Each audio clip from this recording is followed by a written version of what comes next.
While proposing the double helix structure for DNA, Watson and Crick immediately proposed scheme for application of DNA. जब double helical DNA का structure जब propose हुआ था तो उसी दौरान वाटसन एंड क्रिक ने इमीडिएटली स्कीम प्रपोज की थी रेप्लिकेशन ऑफ डीएनए के लिए. तो it has not escaped our notice that the specific pairing we have postulated immediately suggest a possible copying mechanism for genetic material. Watson and Crick ने 1953 में दिया था. दो स्ट्रैंड्स जो कि सेपरेटेड होते हैं और एक्ट करते हैं टेम्पलेट की तरह for synthesize of new complementary strands. After completion of replication होने के बाद जो हर एक डीएनए का मॉलिक्यूल है would have one parental and one new synthesize strands. This scheme is termed as semi conservative DNA replication. Watson and Crick का semi conservative of DNA replication का ये डायग्राम है. अगर हम इसका एक्सपेरिमेंटल प्रूफ देखें तो हमें देखा कि ये जो डीएनए है वो रेप्लिकेट कर रहा है semi conservatively. First shown in E coli and subsequently in higher organism. ये सबसे पहले ई कोलाई में देखा गया और उसके बाद ये हायर ऑर्गेनिज्म जैसे प्लांट्स और एनिमल सेल्स में. मैथ्यू मेल्सन और फ्रैंकलिन स्चल जो थे उन्होंने कुछ एक्सपेरिमेंट परफॉर्म करे थे 1958 में. उन्होंने क्या करा, पहला उन्होंने ई कोलाई को ग्रो कराया एक मीडियम में जो कि कंटेन करता है NH4Cl, जो कि N जो था उसमें वो 15 था, नाइट्रोजन 15 जो कि एक हैवी आइसोटोप है नाइट्रोजन का. N15 incorporated into newly synthesized DNA as well as nitrogen containing compound. जो हैवी डीएनए था वो डिस्टिंगाइज था अपने नॉर्मल डीएनए से, मतलब अलग था. कैसे? Bye centrifugation.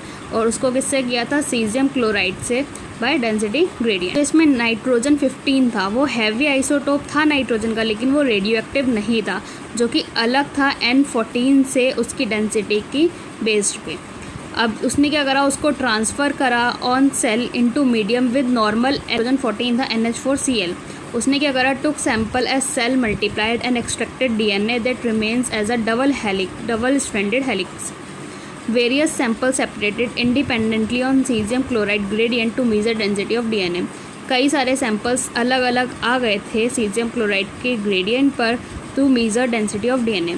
अब डीएनए को एक्सट्रैक्ट किया उस कल्चर फर्स्ट जनरेशन से after the transfer N15 to N14.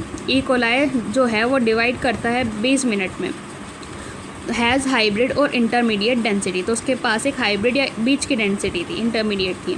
अब जो डीएनए एक्सट्रैक्टेड है second generation after 40 minute, 40 minute के बाद जब डीएनए को एक्सट्रैक्ट किया तो वो कंपोज कर रहा था इक्वल अमाउंट हाइब्रिड डीएनए और लाइट डीएनए. तो लाइट डीएनए का और हाइब्रिड डीएनए का इक्वल अमाउंट आ रहा था. अब अगर एक क्वेश्चन देखा जाए कि ई कोलाई को ग्रो कराया 80 मिनट्स के लिए तो उसकी लाइट की डेंसिटी क्या होगी और हाइब्रिड डेंसिटीज़ क्या होंगी. तो जो लाइट डेंसिटीज़ आएगी वो 87.5% आएगी और हाइब्रिड 12.5% आएगी.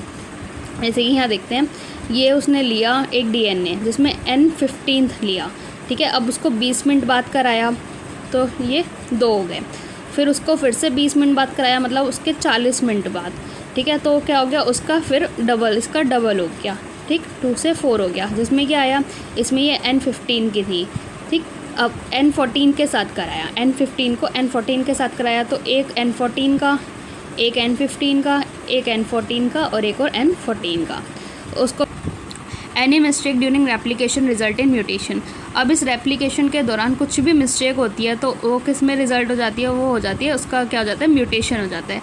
रेप्लिकेशन जो कि काफ़ी एक्सपेंसिव प्रोसेस होता है. अब जो डीऑक्सी राइबो न्यूक्लियोटाइड ट्राइफॉस्फेट है उसका डुअल पर्पस होता है. ये एक्ट करता है सबस्ट्रेट की तरह और प्रोवाइड करता है एनर्जी फॉर पॉलीमराइजेशन रिएक्शन. अब इसमें जो टर्मिनल फॉस्फेट होते हैं उसके पास काफ़ी हाई एनर्जी फॉस्फेट होते हैं. DNA dependent DNA polymerases enzymes required for replication with high degree of accuracy. अब जो लॉन्ग डीएनए है जो उसमें 2 स्ट्रैंड सेपरेटेड नहीं होते उसको क्या, मतलब उसमें हाई एनर्जी की रिक्वायरमेंट होती है. रेप्लिकेशन जो कि अकर होता है with in small opening of DNA helix जिसको हम रेप्लिकेशन फॉर्क कहेंगे. DNA dependent DNA polymerase catalyse करता है पॉलीमराइजेशन को एक ही डायरेक्शन में जो कि है 5' to 3', जिसमें एक स्ट्रैंड होता है 3' to 5' जो कि कंटिन्यूस होता है और जो दूसरा स्ट्रैंड होता है 5' to 3' जो कि डिसकंटिन्यूस होता है, टेम्पलेट स्ट्रैंड हुआ. DNA polymerase on their own cannot initiate process of replication. DNA polymerase अपने आप से replication के process को शुरू नहीं कर सकता. Do not initiate randomly at any place in the DNA. और ना ही कहीं भी अपने आप शुरू कर सकते हैं। तो ये जो डिसकंटिन्यूस स्ट्रैंड्स होते हैं ये बाद में जाके जॉइंट हो जाते हैं डीएनए लाइगेज से। अब जो डेफिनेट रीज़न होता है एक ई कोलाई में जहाँ पे रेप्लिकेट ओरिजिन होता है, रेप्लिकेशन शुरू होती है, उसको हम कहते हैं ORI site, origin of replication. If need to propagate required vectors, अगर उसको फिर से प्रोपोगेट कराना है तो हमें कुछ रिक्वायर्ड वेक्टर्स की रिक्वायरमेंट होती है जो प्रोवाइड करते हैं ओआरआई, ओरिजिन ऑफ रेप्लिकेशन। अब यूकैरियोट्स का अगर रेप्लिकेशन हो देखा जाए तो वो एस फेज में होगा, replication of DNA cell and cell cycle division, जो कि हाईली कोऑर्डिनेटेड होते हैं, मतलब एक दूसरे से जुड़े हुए होते हैं। Failure in cell division after DNA replication, अगर डीएनए रेप्लिकेशन के दौरान सेल डिवीजन फेल हो जाए तो वो रिजल्ट हो जाता है पॉलीप्लॉइडी में, जो कि क्रोमोसोमल एबनॉर्मली है। अब जैसे कि अगर हम एप्लीकेशन फॉक का डायग्राम देखें तो एक ये स्ट्रैंड है जो कि कंटिन्यूस है, जो कि कंटिन्यूस है, जो 3' to 5' है, और डिसकंटिन्यूस जो कि 5' to 3' है, जो कि टेम्पलेट डीएनए पेरेंटल स्ट्रैंड। ठीक है, तो ये जो 3' to 5' है ये कंटिन्यूस स्ट्रैंड है, और ये 5' to 3' जो कि डिसकंटिन्यूस स्ट्रैंड है, और ये एक न्यूली सिंथेसाइजिंग स्ट्रैंड्स आ गए यहाँ पे। ठीक है, इनको हम क्या कहते हैं, ओकाजाकी फ्रेगमेंट्स। ट्रांसक्रिप्शन देखें तो ट्रांसक्रिप्शन क्या होता है, process of transforming information from one strand of DNA to RNA. ठीक है, तो ये हर डीएनए में नहीं होता। अगर ये प्रोकैरियोट्स में होगा तो ये साइटोप्लाज्म में होगा, यूकैरियोट्स में होगा तो ये न्यूक्लियस में होगा। अब इसमें जो एडेनिन होता है वो बेस पेयर होता है विद यूरेसिल, थायमिन से नहीं होता, क्योंकि आरएनए में ट्रांसफर इन्फॉर्मेशन हो रही है तो आरएनए में थायमिन नहीं होता। जैसे कि रेप्लिकेशन में क्या हो रहा था, पूरा का पूरा डीएनए डुप्लीकेट हो रहा था, लेकिन ट्रांसक्रिप्शन में क्या होगा, सिर्फ डीएनए का एक सेगमेंट या फिर सिर्फ एक स्ट्रैंड एमआरएनए में कॉपी होगा। आई नॉट बोथ कॉपीड, दोनों के दोनों स्ट्रैंड्स कॉपी क्यों नहीं होते? अगर ऐसा होगा तो वो एक्ट करेंगे टेम्पलेट की तरह, वो कोड करेंगे आरएनए के मॉलिक्यूल के, तो वो अलग अलग सीक्वेंस दिखाएंगे। और अगर वो प्रोटीन्स के लिए कोड करेंगे तो जो अमीनो एसिड का सीक्वेंस होगा प्रोटीन में वो अलग अलग हो जाएगा। तो इसीलिए एक सेगमेंट जो है वो कोड करता है 2 डिफरेंट प्रोटीन्स के लिए। अगर एक segment code for 2 different proteins, अगर एक सेगमेंट 2 अलग अलग प्रोटीन्स के लिए कोड करेगा तो उससे क्या हो जाएगा, this complicate the genetic information and the transferring machinery. तो इससे क्या होगा, ये जो जेनेटिक इन्फॉर्मेशन होगा ये काफ़ी कॉम्प्लिकेट हो जाएगा। अगर 2 आरएनए के मॉलिक्यूल एक साथ बनेंगे तो ये क्या होंगे, एक दूसरे के कॉम्प्लीमेंटरिटी होंगे, तो हैंस ये क्या फॉर्म कर देंगे, एक डबल स्ट्रैंडेड आरएनए फॉर्म कर देंगे, जो कि प्रिवेंट करेगा आरएनए को ट्रांसलेट होने में, किसमें, प्रोटीन में। And exercise of transcription would be futile one, और जो ये बनेगा ये एक वेस्ट प्रोसेस कहलाएगा, इसीलिए नहीं होते। अब ट्रांसक्रिप्शन यूनिट, इसके पास 3 रीजन्स होते हैं डीएनए में, promoter, structural gene and a terminator. DNA के पास 2 स्ट्रैंड्स होते हैं अपोजिट पोलैरिटी के, जिसमें डीएनए डिपेंडेंट आरएनए पॉलीमरेज जो होता है वो कैटलाइज करता है पॉलीमराइजेशन को एक डायरेक्शन में, जो कि है 5' to 3'। 3' जिसकी है 3' to 5' वो हमारा टेम्पलेट स्ट्रैंड है, जिसकी 5' to 3' है वो हमारा कोडिंग स्ट्रैंड है। कोडिंग स्ट्रैंड के नाम में लग रहा है कि कोडिंग है, लेकिन ये किसी भी चीज़ के लिए कोड नहीं करता है। तो coding strand all reference made with this, हर कोई रेफरेंस इस कोडिंग स्ट्रैंड के साथ ही लिया जाता है। जैसे कि टेम्पलेट स्ट्रैंड का अगर 3' to 5' का है ATGC, तो कोडिंग स्ट्रैंड का जो 5' to 3' होगा तो एडेनिन के साथ थायमिन, थायमिन के साथ एडेनिन, ग्वानिन के साथ साइटोसिन, साइटोसिन के साथ ग्वानिन।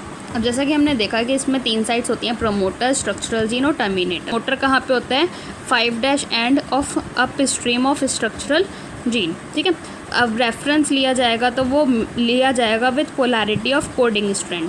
अब switching P and T position, अगर हमें प्रोमोटर और टर्मिनेटर की पोजीशन को स्विच कर दूँ, उल्टा कर दूँ, इसको इधर ले जाऊँ, इसको उधर ले जाऊँ, तो दोनों स्ट्रैंड्स भी क्या हो जाएंगे, रिवर्स हो जाएंगे। टर्मिनेटर क्या है, terminator 3' end of down stream of coding strand है।